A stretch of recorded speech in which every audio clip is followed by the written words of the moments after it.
Hello students, अभी हमने cell structure का डिस्क्रिप्शन किया था, उसमें लेंथी हो जाता वीडियो इसलिए मैंने आधे किया। उसमें एक चीज़ बताया था मैंने उसमें कि सेल वॉल बता दिया था, सेल मेम्ब्रेन बता दिया था और कैप्सूल बता दिया था। सेल वॉल का बता दिया था कि सेल वॉल के आधार पर दो तरह के बैक्टीरिया होते हैं, एक होते हैं ग्राम पॉजिटिव और दूसरा बता दिया था मैंने ग्राम नेगेटिव बता दिया था। इसका बता दिया था हेंस ग्राम ने किया क्या था कि क्रिस्टल वॉयलेट लिया, क्रिस्टल वॉयलेट में डालेंगे बैक्टीरिया को, पहले क्रिस्टल वॉयलेट में डालने के बाद निकाल करके उसको फिर 0.5% आयोडीन सोल्यूशन से ट्रीट करेंगे। उससे निकालने के बाद उसको क्या करते हैं कि एसीटोन से या एब्सोल्यूट अल्कोहल से 70% या 90% एब्सोल्यूट अल्कोहल से वॉश करते हैं। तो जो बैक्टीरिया पर्पल कलर का या ब्लू कलर का मतलब क्या कहते हैं स्ट्रेन रिसीव कर लेगा या कलर्ड हो जाएगा, ब्लू कलर या पर्पल कलर्ड का हो जाएगा तो उसको बोलेंगे ग्राम पॉजिटिव, और जो उसको रिसीव नहीं करेगा कलरलेस हो जाएगा उसको ग्राम नेगेटिव। तो ये दो डिफरेंस होता है। ग्राम पॉजिटिव में जनरली केवल सेल वॉल होता है, ग्राम नेगेटिव में सेल वॉल के ऊपर बाहर से कैप्सूल होता है। ग्राम नेगेटिव को अगर कलर करना है तो सेफ्रानिन से कलर करते हैं। एक चीज़ याद रखिएगा, ग्राम पॉजिटिव और ग्राम नेगेटिव में ग्राम पॉजिटिव ग्राम नेगेटिव दोनों में अलग ही होता है। मैंने बताया था कि ये जैसे प्लाज्मा मेम्ब्रेन है और प्लाज्मा मेम्ब्रेन के चारों तरफ इसमें सेल वॉल होता है, तो सेल वॉल और प्लाज्मा मेम्ब्रेन के बीच में एक बहुत फाइन गैप होती है जिसको हम पेरीप्लाज्मिक स्पेस कहते हैं। जैसे ये सेल वॉल हो गया, तो ये जैसे अगर सेल वॉल है इससे चिपका हुआ रहता है सेल वॉल और चारों तरफ से ये अंदर सेल मेम्ब्रेन हो गए, तो ये हो गया सेल वॉल। और अंदर वाले रेड कलर वाला जो है ये है सेल मेम्ब्रेन, ये है सेल मेम्ब्रेन। दोनों के बीच में जो गैप है उस गैप को बोलते हैं पेरीप्लाज्मिक स्पेस। याद रखिएगा, इसको बोलते हैं हम पेरीप्लाज्मिक स्पेस, ये याद रखिएगा प्लाज्मा मेम्ब्रेन के। सेल वॉल फिर से बता देता हूँ, हाइपोटोनिक सॉल्यूशन में जब डालते हैं तो सेल वॉल इसको ब्लास्ट होने से, रप्चर होने से बचाता है बैक्टीरियल सेल को, चारों तरफ से एक डिफिनिट शेप देता है। ये बताया था कि परमिएबल होता है, यानी कि अगर हाइपोटोनिक या हाइपरटोनिक सॉल्यूशन में अगर बैक्टीरिया को हम डालते हैं तो ये या तो स्वेल करेगा या रप्चर करेगा। स्वेल का मतलब कि इंडोस्मोसिस होगा तो स्वेल हो जाएगा, रप्चर बोला था, स्वेल करेगा या श्रिंक करेगा। इंडोस्मोसिस होगा तो स्वेल करेगा, एक्जोस्मोसिस होगा तो श्रिंक करेगा। जैसे मान लो सपोज दैट, मैं एक मीडियम बना के दिखा देता हूँ कि अगर मान लो सपोज दैट ये मीडियम है, हमने क्या किया कि इसमें कोई बैक्टीरियल सेल डाल दिया, ठीक है। अगर इस मीडियम में हाइपोटोनिक सॉल्यूशन है तो ध्यान दें कभी भी वाटर का मूवमेंट हाइपोटोनिक सॉल्यूशन से हाइपरटोनिक की ओर होता है, यानी कि इसमें क्या होने लगेगा, इंडोस्मोसिस होने लगेगा। बैक्टीरियल सेल धीरे धीरे क्या हो जाएगा, स्वेल हो जाएगा। तो स्वेल होने के बाद ये इसको रप्चर होने से बचाता कौन है, तो सेल वॉल बचाता है। अगर इसी को हम ले लें, दूसरा कोई मीडियम बना लें और उसमें एक बैक्टीरियल सेल डाल दें और इसमें मान लो अगर हमने हाइपरटोनिक सॉल्यूशन डाल दिया तो अब इसमें क्या होने लगेगा, एक्जोस्मोसिस होने लगेगा। जब एक्जोस्मोसिस होगा तो बैक्टीरियल सेल क्या हो जाएगा, श्रिंक हो जाएगा, सिकुड़ जाएगा, जिसको प्लाज्मोलिसिस बोलते हैं। तो ये सेल मेम्ब्रेन का कारण होता है, ये मतलब परमिएबिलिटी का कारण होता है। इसकी जो सेल मेम्ब्रेन होती है वो सेलेक्टिवली परमिएबल होती है, सेल वॉल परमिएबल होता है, याद रखिएगा इसको। सेल वॉल सेल मेम्ब्रेन हो गया था। इसके बाद का जो स्ट्रक्चर है वो है साइटोप्लाज्म। इसका देखते हैं, सेल वॉल सेल मेम्ब्रेन के बाद है साइटोप्लाज्म। जो बैक्टीरिया का साइटोप्लाज्म होता है, साइटोप्लाज्म में से कोई भी हो, एक बार जब सेल पढ़ेंगे तो उसमें मिलेगा। इसको हक्सल ने एक बोला भी था, एक टर्म दिया था, protoplasm is physical basis of life. Cytoplasm किसी भी लिविंग ऑर्गेनिज्म की लगभग आइडेंटिकल होती है, सेल इंक्लूजन में अंतर आएगा। सेल के अंदर जो जैसे प्रोकैरियोट है तो मेम्ब्रेन बाउंड सेल ऑर्गेनेल नहीं रहेंगे, यूकैरियोट है तो मेम्ब्रेन बाउंड सेल ऑर्गेनेल रहेंगे, लेकिन अगर साइटोप्लाज्म की बात करें तो ये सब में होता है। साइटोप्लाज्म एक मतलब क्या कहते हैं, क्रिस्टल जेली विस्कस फ्लूइड होता है। इसमें दो तो सॉल्यूशन होते हैं, एक होता है ट्रू सॉल्यूशन और दूसरा होता है कोलोइडल सॉल्यूशन। इन दोनों के मिलने से साइटोप्लाज्म बनता है। ट्रू सॉल्यूशन जो होता है वाटर प्लस आयन होता है, it can not be separated. Colloidal solution, इसमें क्या होता है कि ट्रू सॉल्यूशन और plus colloidal particle like protein, carbohydrate, इन सबों के मिलने से फैट ये सब ऐसे सस्पेंडेड होते हैं कि देखने में लगेगा नहीं कि ये सेपरेट हो सकते हैं। जैसे मिल्क है, मिल्क में कार्बोहाइड्रेट भी होता है, प्रोटीन भी होता है, फैट भी होता है, इस तरह सस्पेंडेड होता है कि ये दिखता नहीं है। उसी तरह साइटोप्लाज्म में यानी ट्रू सॉल्यूशन में colloidal particles like protein, carbohydrate, fats are suspended in the manner that they looks invisible, या मतलब ये they can not be separated. इस तरह से सस्पेंडेड होते हैं कि देखने में लगेगा नहीं कि सेपरेट हो सकते हैं, हालांकि उसको सेंट्रीफ्यूगेशन से हम चाहें तो सेपरेट कर सकते हैं। तो ये दोनों के मिलने से साइटोप्लाज्म बनता है। साइटोप्लाज्म लिविंग पार्ट होता है, कोई भी सेल हो, बैक्टीरियल सेल ही नहीं, यूकैरियोटिक भी अगर सेल है तो उसमें भी साइटोप्लाज्म क्या होता है, लिविंग पार्ट होता है। यानी कि अगर साइटोप्लाज्म को हम निकाल दें तो सेल की डेथ हो सकती है या सेल सर्वाइव नहीं करेगा। पूछा भी जाता है कि अगर कोई भी सेल है उसको हम पंक्चर कर दें अगर किसी निडल से, साइटोप्लाज्म निकाल दें तो क्या होगा, cell will be suddenly die, cell तुरंत डेथ हो जाएगा, क्योंकि साइटोप्लाज्म एक मीडियम देता है, ऑक्सीजन प्रोवाइड करेगा, न्यूट्रिशन देगा। सारे सेल ऑर्गेनिल्स हो गए या सेल ऑर्गेनिल्स नहीं है तो डीएनए है और सेल इंक्लूजन है, उनको एक मीडियम देता है, न्यूट्रिशन देता है, ऑक्सीजन देता है। ये सब चीज़ मिलना बंद हो जाएगा, सेल की डेथ हो जाती है। अब बैक्टीरियल सेल के साइटोप्लाज्म में क्या क्या होता है ये देखते हैं। बैक्टीरियल सेल के साइटोप्लाज्म में कौन कौन से पार्ट होते हैं, तो सबसे फर्स्ट पार्ट शुरुआत करते हैं हम मीजोसोम से। मीजोसोम अभी हमने बताया था, सेल स्ट्रक्चर जो इसके पिछले लेक्चर में बताया था, तो ये बताया था कि मीजोसोम जो होता है वो इसके ऊपर रेस्पिरेटरी एंजाइम होता है। दो तरह का मीजोसोम होता है, पहले ये बता देते हैं। मीजोसोम जो होता है बैक्टीरियल सेल में वो दो तरह का होता है। एक तो मीजोसोम वो होता है जो न्यूक्लियाइड से कनेक्ट होता है, that mesosome is called septal mesosome, and other mesosome that are attached with plasma membrane is called peripheral भी बोल सकते हो, या इसको लेटरल बोलते हैं हम, lateral mesosome. Septal mesosome attached with nuclide, attached with nuclide, ये जुड़ा किससे होता है, न्यूक्लियाइड से जुड़ा होता है। और ये किससे अटैच होता है, attached with plasma membrane, plasma membrane. यहाँ डायग्राम बना के बता देता हूँ। जैसे सपोज दैट ये बैक्टीरियल सेल है, ये बैक्टीरियल सेल हो गया, ये यहाँ पे इस तरह से इसका मीजोसोम ये हो गया, एक प्लाज्मा मेम्ब्रेन के फोल्डेड फॉर्म हो गए, उससे मीजोसोम बन गया। ठीक है, थोड़ा इसको और बड़ा बना देते हैं। ये मान लो सपोज दैट अगर ये बैक्टीरियल सेल है, ये मीजोसोम इस तरह से होते हैं, इसी पे इसका डीएनए अटैच रहता है, यानी डीएनए को ये होल्ड करके रखने का काम करता है। डीएनए के रेप्लिकेशन में ये या डीएनए के डुप्लीकेशन में हेल्प करता है, मदद करता है। ये चारों तरफ से इसमें सेल वॉल हो गई ये, ठीक है। और जो सेप्टल मीजोसोम होता है वो इस प्लाज्मा मेम्ब्रेन पे अटैच रहता है। सेप्टल मीजोसोम जो होता है, मैं इससे बना देता हूँ अलग कलर से, ये septal mesosome, sorry lateral mesosome है, ये प्लाज्मा मेम्ब्रेन से अटैच रहता है। दोनों का काम रेस्पिरेटरी एंजाइम, दोनों के ऊपर रेस्पिरेटरी एंजाइम होता है, इसको बोलेंगे हम लेटरल मीजोसोम। और जो ये नीचे है ये फोल्डेड फॉर्म में है, इसको बोलेंगे हम सेप्टल मीजोसोम।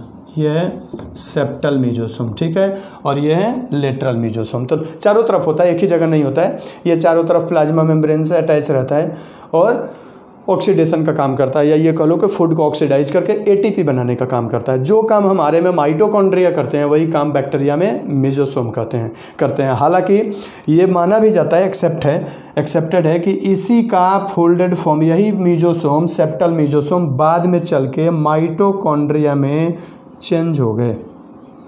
ये जब सेल आप पढ़ेंगे तो उसमें बताया जाएगा सेल के इवोल्यूशन में। अगर देखा जाए तो हल्का फुल्का ये भी फोल्डेड, मेम्ब्रेनस फोल्डेड है, ये भी मेम्ब्रेनस फोल्डेड है, तो देखने में माइटोकॉन्ड्रिया और मीजोसोम सिमिलर दिखते हैं। माइटोकॉन्ड्रिया में भी डबल हेलिकल सर्कुलर डीएनए होता है, बैक्टीरियल सेल में भी डबल हेलिकल सर्कुलर डीएनए होता है। पूछा जाता है कि यूकैरियोटिक सेल में वो कौन सा स्ट्रक्चर है जो प्रोकैरियोटिक है, तो माइटोकॉन्ड्रिया और क्लोरोप्लास्ट के अंदर पाए जाने वाला डीएनए, माइटोकॉन्ड्रिया और क्लोरोप्लास्ट में जो डीएनए होता है वो डबल हेलिकल सर्कुलर होता है, नेक्ड होता है। इसलिए तो इसको मतलब सेमी ऑटोनोमस सेल ऑर्गेनेल्स कहते हैं। सेल विद इन सेल भी बोलते हैं इसको, एक सेल की तरफ बिहेव करता है ये अपना, इसके अंदर डीएनए होता है, आरएनए होता है, राइबोसोम्स होते हैं, सारी चीज़ें इसके अंदर माइटोकॉन्ड्रिया के अंदर और क्लोरोप्लास्ट के अंदर होती है। इसलिए माइटोकॉन्ड्रिया और क्लोरोप्लास्ट को सेमी ऑटोनोमस सेल ऑर्गेनेल बोलते हैं, सेल विद इन सेल बोलते हैं, और क्या कहते हैं इसको, prokaryotic origin of cell organelle बोलते हैं। ये ऐसे सेल ऑर्गेनेल है माइटोकॉन्ड्रिया और क्लोरोप्लास्ट जिनको 3 नाम से अलग अलग पुकारा जाता है। नाम तो 4 हैं, 3 नाम कॉमन है दोनों के, एक सेल विद इन सेल, दूसरा सेमी ऑटोनोमस सेल ऑर्गेनेल और तीसरा प्रोकैरियोटिक ओरिजिन। चौथा नेम अलग अलग है, माइटोकॉन्ड्रिया को पावर हाउस बोलते हैं और क्लोरोप्लास्ट को किचन ऑफ प्लांट बोलते हैं। तो ये कंडीशंस होती है मीजोसोम की। ऐसा माना जाता है कि मीजोसोम ही इवॉल्व होकर माइटोकॉन्ड्रिया बने, क्योंकि दोनों में ही रेस्पिरेटरी एंजाइम होते हैं। तो मीजोसोम का फंक्शन ये याद रखिएगा, सेप्टल हो चाहे लेटरल हो, दोनों में ही रेस्पिरेटरी एंजाइम होते हैं और दोनों ही फूड को ऑक्सीडाइज करते हैं। फूड ऑक्सीडेशन में सेप्टल भी हेल्प करता है, हालांकि इसके अलावा ये काम करता है किसमें, तो डीएनए के रेप्लिकेशन में मदद करता है। ये मीजोसोम थे। मीजोसोम के अलावा दूसरे जो हैं वो है राइबोसोम। क्लोरोप्लास्ट जो बैक्टीरियल सेल होता है, अगर ये बैक्टीरियल सेल है तो इस बैक्टीरियल सेल में 2 तरह के राइबोसोम होते हैं। कुछ राइबोसोम ऐसे होते हैं जो सेल में चारों तरफ स्कैटर्ड होते हैं, यहाँ पे रहेंगे, ये कहीं कहीं स्कैटर्ड रहेंगे, एक एक 2 स्कैटर्ड रहेंगे। और कुछ राइबोसोम ऐसे होते हैं जो मतलब एक स्पेशल थ्रेड लाइक स्ट्रक्चर होता है, that is called rRNA. MRNA होता है, यानी आरएनए के ऊपर अटैच होते हैं इस तरह से, इसको बोलते हैं polyribosome. Some ribosome attached on mRNA in a linear manner, these structure are called polyribosome. इस पूरे राइबोसोम को हम क्या बोलते हैं, पॉलीराइबोसोम बोलते हैं इनको, ठीक है। और बाकी जो राइबोसोम यहाँ पे रहते हैं इनको बोलते हैं स्कैटर्ड राइबोसोम। तो 2 जगह राइबोसोम होते हैं, काम दोनों का एक होता है प्रोटीन सिंथेसिस, लेकिन 2 जगह होते हैं ये। एक राइबोसोम जो आरएनए के ऊपर एक लीनियर मैनर में अरेंज्ड रहता है, that is called polyribosome, and some RNA scattered in cytoplasm of cell, that RNA is called free RNA.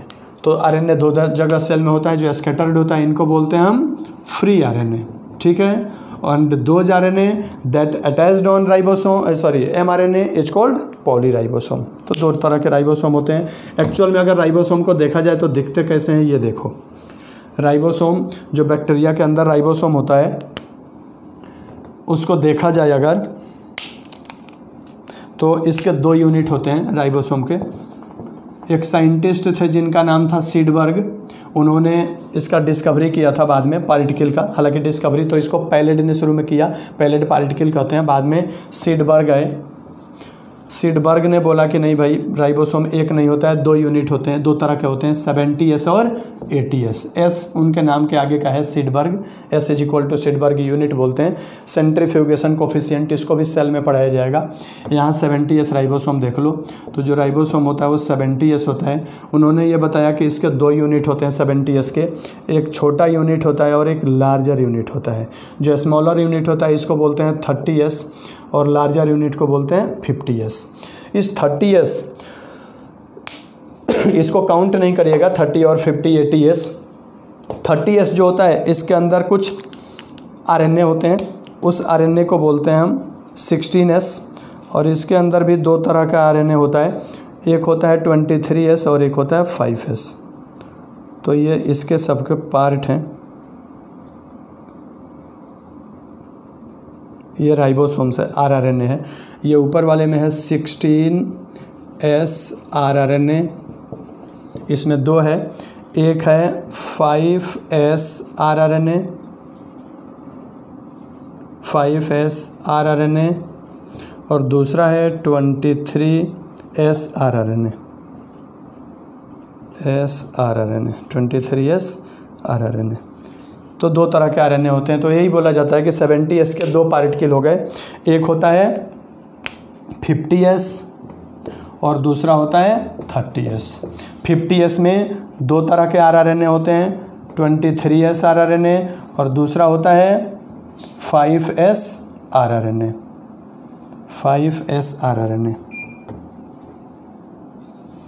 5S rRNA, और इसमें होता है एक 16S rRNA। तो अगर देखा जाए तो 3 तरह के RNA होते हैं 70S राइबोसोम में, 23S, 5S और 16S। तो 23S और 5S होता है लार्जर यूनिट में, दैट इज कॉल्ड 50S में, और 16S rRNA होता है स्मॉलर यूनिट में, दैट इज 30S में। इनका काम होता है प्रोटीन सिंथेसिस करना। +2 में जब मॉलिक्यूलर जेनेटिक्स में प्रोटीन सिंथेसिस आप पढ़ेंगे तो वहाँ पता चलेगा कि इन RNA का काम क्या है, ये RNA कैसे प्रोटीन सिंथेसिस करते हैं। तो RNA याद रखना 70S होता है बैक्टीरिया में, प्लस इसका फंक्शन प्रोटीन सिंथेसिस होता है। सेल में दो जगह ये होता है, एक साइटोप्लाज्म में स्कैटर्ड रहता है, that is called free ribosome, और एक RNA के ऊपर अटैच्ड रहता है, दैट इज कॉल्ड पॉलीराइबोसोम। तो 2 तरह के राइबोसोम सेल बैक्टीरियल सेल में पाए जाते हैं, ये याद रखिएगा। राइबोसोम्स के बाद है जो नेक्स्ट स्ट्रक्चर है, हालांकि इसमें मेम्ब्रेन बाउंडेड सेल ऑर्गेनेल तो होते नहीं हैं। राइबोसोम के बाद हम बात करते हैं न्यूक्लियाइड पे। बैक्टीरियल सेल में न्यूक्लियाइड होता है। अब न्यूक्लियाइड की बात करते हैं। मैंने बताया था कि अगर बैक्टीरियल सेल, अगर मान लो ये बैक्टीरियल सेल है, तो जो सेंट्रल रीजन होता है जहाँ पे इसका DNA होता है, वहाँ बहुत ही ज़्यादा डेंस साइटोप्लाज्म होता है, और वो देखने में क्या हो जाता है, एक न्यूक्लियस लाइक राउंडेड बॉडी बना लेता है, that portion is called nuclide. इसके अंदर इसका डबल हेलिकल सर्कुलर DNA होगा, और ये DNA प्लाज्मा मेम्ब्रेन से अटैच होगा थ्रू मीजोसोम या सेप्टल मीजोसोम। ये सेप्टल मीजोसोम के थ्रू प्लाज्मा मेम्ब्रेन से अटैच रहता है। हालांकि प्लाज्मा मेम्ब्रेन का ही फोल्डेड फॉर्म है सेप्टल मीजोसोम, ध्यान रहे, प्लाज्मा मेम्ब्रेन ही फोल्ड होके सेप्टल मीजोसोम बनाती है। तो ये जो पोर्शन है central region ball like, that portion is called nuclide. इसके न्यूक्लियाइड में क्या होता है, तो न्यूक्लियाइड में सिर्फ और सिर्फ DNA होता है। बैक्टीरियल DNA को ये बोला जाता है कि bacterial DNA is double helical circular and naked. बता चुका हूँ मैं, double helical circular and naked. Naked का मीनिंग मैंने बताया था कि विदाउट हिस्टोन प्रोटीन, यानी कि इनमें क्या होता है, हिस्टोन प्रोटीन नहीं होता है। मैंने बताया था कि यूकैरियोटिक सेल में एक प्रकार का बेसिक प्रोटीन होता है जिसको बोलते हैं हिस्टोन प्रोटीन। बेसिक होने का कारण क्या होता है, वो पॉजिटिवली चार्ज होता है, ठीक है, और DNA जो होता है वो निगेटिवली चार्ज होता है, जिसके कारण positively charge histone protein negatively charge DNA को अट्रैक्ट करता है, और दोनों मिल करके, यानी हिस्टोन प्रोटीन और DNA मिल करके एक थ्रेड लाइक स्ट्रक्चर बनाते हैं जिसको हम बोलते हैं क्रोमोसोम। तो अगर यूकैरियोटिक सेल है तो यूकैरियोटिक सेल में क्या बनता है, DNA प्लस हिस्टोन प्रोटीन, ये दोनों मिल करके क्या बनाते हैं, एक थ्रेड लाइक स्ट्रक्चर बनाते हैं जिसको बोलते हैं क्रोमैटिन फाइबर। और ये क्रोमैटिन फाइबर क्वाइल हो जाती है, और क्वाइल होकर के क्या बना देते हैं, ये एक रॉड शेप स्ट्रक्चर बनाते हैं, दैट इज कॉल्ड क्रोमोसोम। यही क्रोमोसोम जेनेटिक इन्फॉर्मेशन को एक सेल से दूसरी सेल में ट्रांसफ़र करते हैं। प्रोकैरियोटिक सेल में ऐसा नहीं होता। क्यों? क्योंकि उसमें हिस्टोन प्रोटीन नहीं होता है। हिस्टोन प्रोटीन नहीं होने का कारण क्या होता है कि इसका जो DNA है वो क्वाइल होकर के, या ये कह लो कि क्रोमोसोम का फॉर्मेशन नहीं कर पाता है। हिस्टोन प्रोटीन की जगह इसमें नॉन हिस्टोन प्रोटीन होता है। अब अगर क्वाइल नहीं करेगा, रॉड शेप स्ट्रक्चर या क्या कहते हैं इसको, क्रोमोसोम्स नहीं बनेगा, उस कंडीशन में अगर सेल डिवीज़न करना होता है तो सबसे पहले इसका DNA क्वाइलिंग करता है, और क्वाइलिंग करके करता क्या है, तो DNA क्वाइल करके अपने समान एक और DNA बनाता है, इसमें क्वाइलिंग होती है। और क्वाइलिंग एक जगह से ये अनवाइंड होगा, और अनवाइंड होकर के धीरे धीरे ये क्वाइल करना शुरू कर देता है, यानी कि एक DNA से 2 DNA बनाएगा, और जब 2 DNA बन जाएगा तो ये एक DNA एक सेल में चला जाएगा, दूसरी DNA दूसरे सेल में चला जाएगा। इस तरह से DNA ही डायरेक्ट जेनेटिक इन्फॉर्मेशन को एक सेल से दूसरी सेल में ले जाता है। 2-3 क्वेश्चन अराइज किए जाते हैं, सुन लो ध्यान से। एक अराइज किया जाता है कि प्रोकैरियोटिक DNA होता कैसा है, तो डबल हेलिकल सर्कुलर। नेक्ड क्यों कहते हैं? क्योंकि हिस्टोन प्रोटीन नहीं होता। हिस्टोन प्रोटीन नहीं होने के फ़ायदे नुकसान क्या हैं? नुकसान ही है जनरली, फ़ायदा तो ये है, नुकसान ये है कि इसमें डीएनए ही जेनेटिक इन्फॉर्मेशन को कैरी ऑन करता है, एक जनरेशन से दूसरे में ट्रांसफ़र करता है। ठीक है, नुकसान, दूसरा नुकसान ये हो जाएगा कि डीएनए से क्रोमोसोम नहीं बनेगा। क्रोमोसोम नहीं बनने का कारण इसमें डायरेक्ट डीएनए ही एक से दूसरी जनरेशन में ट्रांसफ़र होता है। डीएनए रेप्लिकेट करेगा, अपनी एक दूसरी मल्टीपल कॉपी बनाएगा, अपनी दूसरी एक आइडेंटिकल कॉपी बनाएगा, मल्टीपल आइडेंटिकल कॉपी बनाएगा और दोनों कॉपी एक सेल में ट्रांसफ़र हो जाएंगे। तो ये डीएनए होता है या न्यूक्लियाइड होता है। ठीक है, न्यूक्लियाइड का मेन फंक्शन यही होता है, न्यूक्लियस लाइक होता है, जेनेटिक इन्फॉर्मेशन को कैरी आउट करता है या कैरी आउट करता है एक सेल से दूसरी सेल में। जेनेटिक रिकॉम्बिनेशन भी होता है इसमें, वो सेक्सुअल रिप्रोडक्शन में बता देंगे कैसे होता है जेनेटिक रिकॉम्बिनेशन। न्यूक्लियाइड के अलावा न्यूक्लियाइड के अलावा या डीएनए के अलावा बैक्टीरियल सेल में एक और एक्स्ट्रा क्रोमोसोमल डीएनए होता है। जैसे ये अगर बैक्टीरियल सेल है तो बैक्टीरियल सेल में एक तो इसका खुद का अपना डीएनए रहेगा। कुछ बैक्टीरियल सेल में क्या होता है कि डीएनए के अलावा एक एक्स्ट्रा डीएनए होता है, that extra DNA is called plasmid.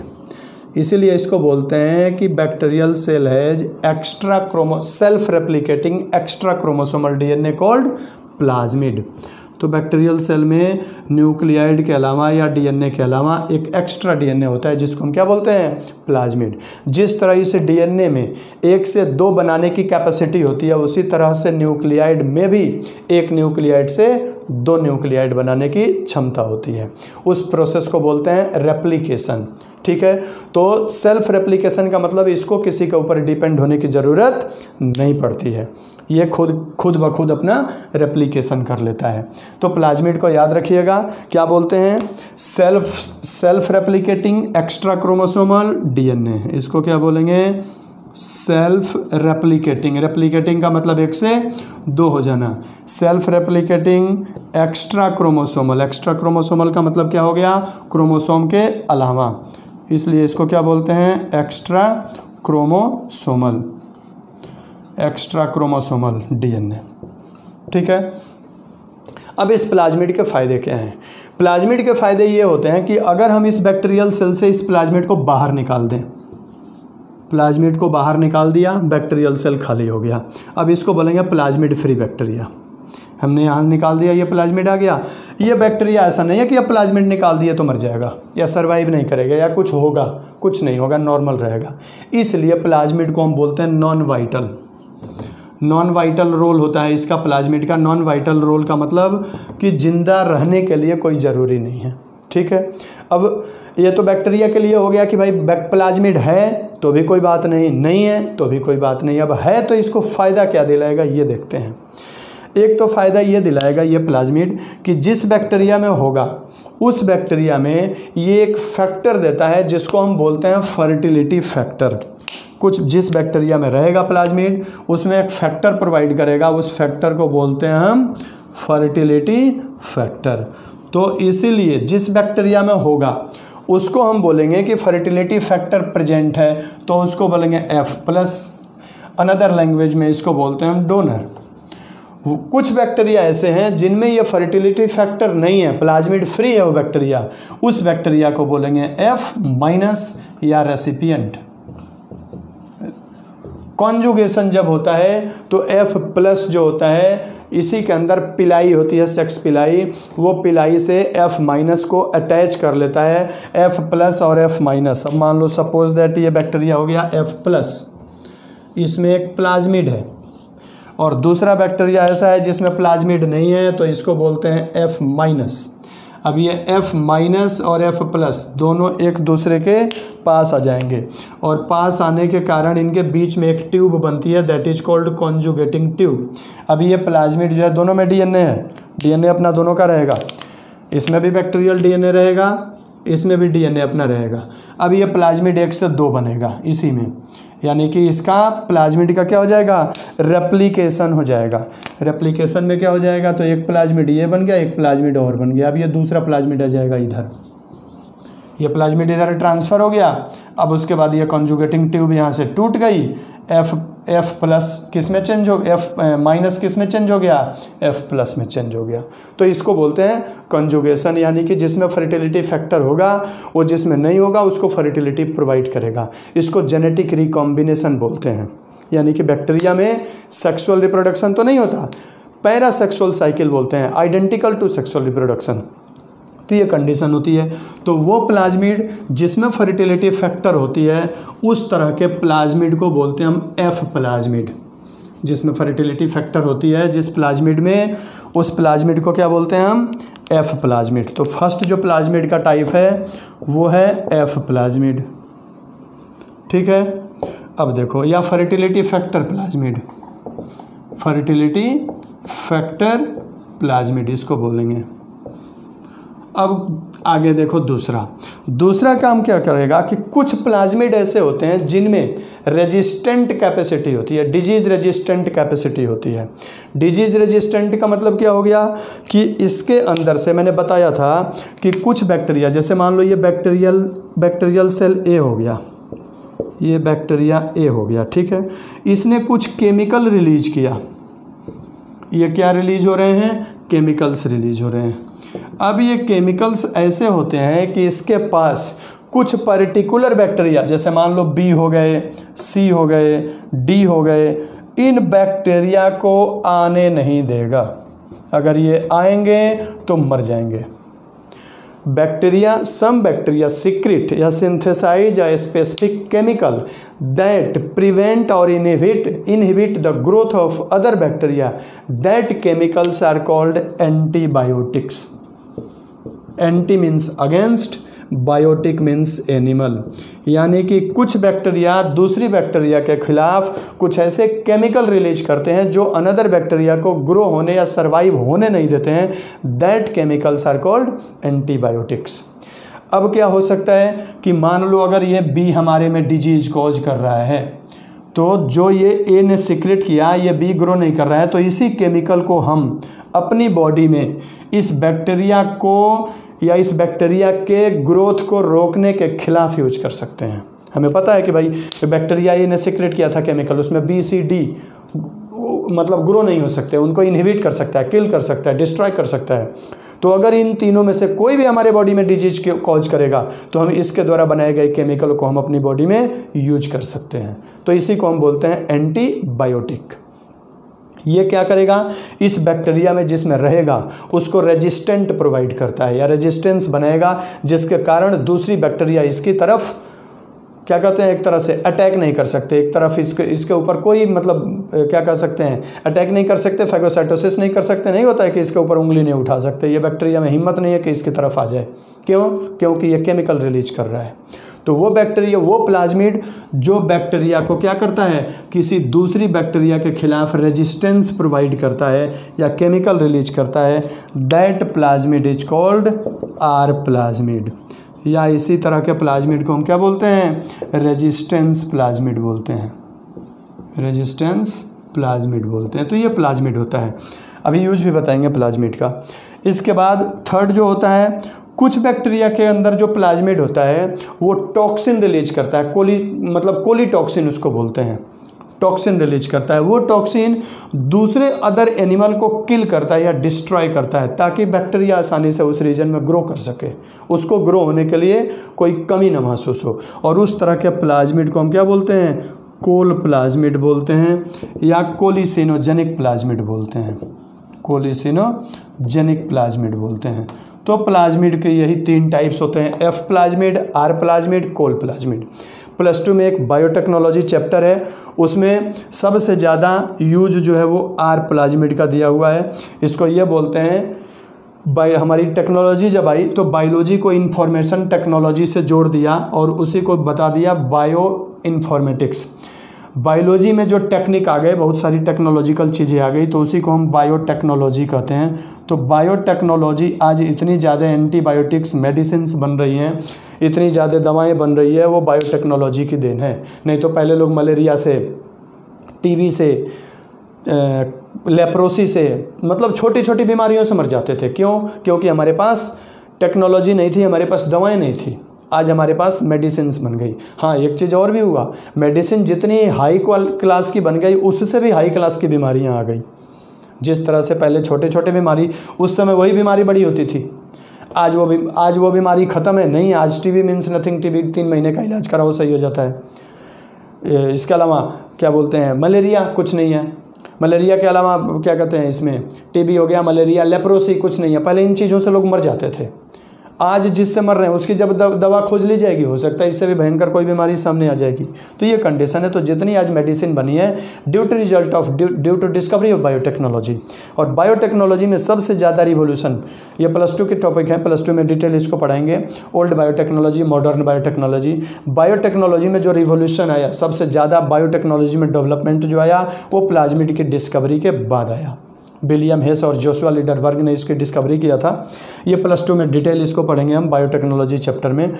अभी तो इसके मैं यूज बता देता हूँ कि प्लाज्मिड का यूज क्या है। बाकी बायोटेक जब शुरू करेंगे तो एक तरह से देखा जाए तो पूरी बायोटेक्नोलॉजी बेस्ड है, या बायोटेक्नोलॉजी पूरी की पूरी डिपेंड है वो प्लाज्मिड पे ही डिपेंड है। प्लाज्मिड न रहे तो बायोटेक्नोलॉजी कुछ नहीं है, प्लाज्मिड ही है सारा। तो प्लाज्मिड का यूज क्या है देख लो। प्लाज्मिड का यूज ये है कि अगर हमने कोई प्लाज्मिड लिया, ठीक है, इस प्लाज्मिड के क्या किए कि एक फिक्स पोर्शन को कट कर दिया, यहाँ से ये पोर्शन कट कर दिया प्लाज्मिड का। जब कट करेंगे तो इसको ऐसे कट करेंगे कि इसका ये डीएनए हो गया यहाँ तक, ये दूसरी जो डीएनए होगा ये हो जाएगा यहाँ तक। अब इस यहाँ पे क्या करेंगे, कोई हम दूसरा डीएनए, जैसे मान लो कोई अदर ऑर्गेनिज्म का डीएनए है, ठीक है, इस डीएनए को हम यहाँ पे ले आकर के जोड़ सकते हैं। ये डीएनए हो गया, इस डीएनए को ले आकर के बेंड करेंगे। जब बेंड करेंगे तो कुछ पोर्शन इसके ये यहाँ तक ऐड हो जाएगा, ये ठीक है, ये इसके भी पोर्शन यहाँ तक ऐड हो जाएगा, ये यहाँ तक ऐड हो जाएगा।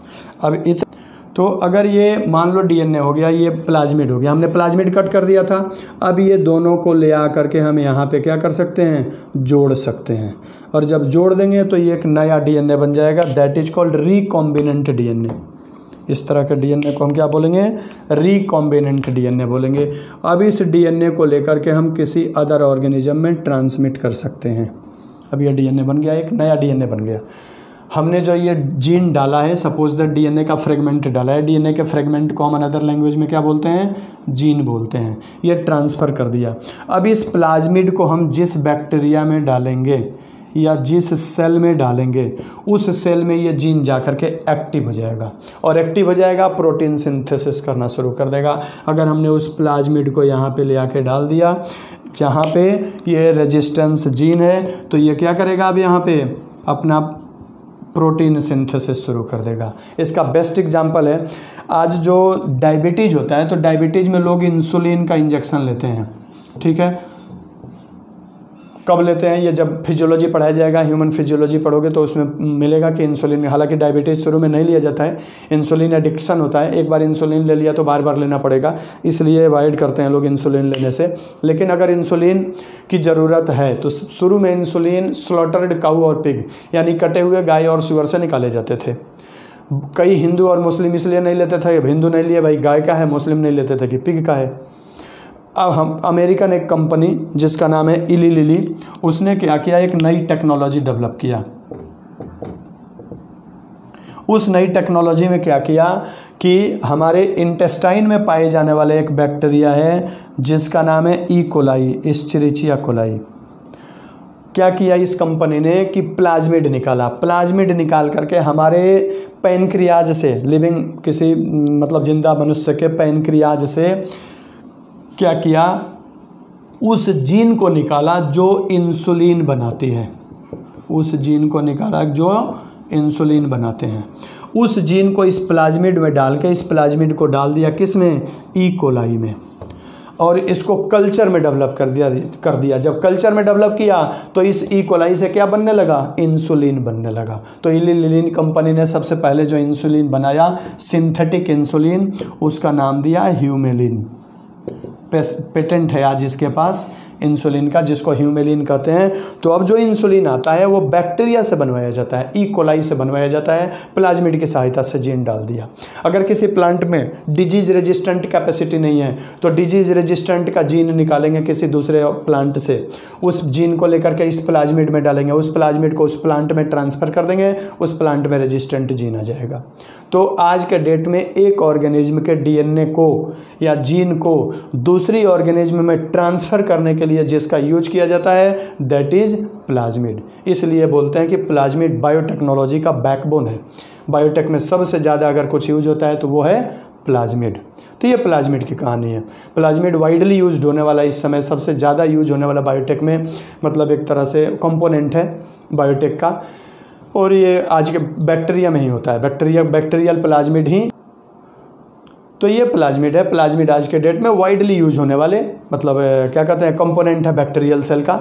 आज जिस बैक्टीरिया में भी प्लाज्मिड होता है उस बैक्टीरिया का हम यूज करते हैं या प्लाज्मिड का यूज करते हैं। वाइडली यूज है इसका ज़्यादा डिटेल यूज हम +2 में पढ़ेंगे। Okay, that's all.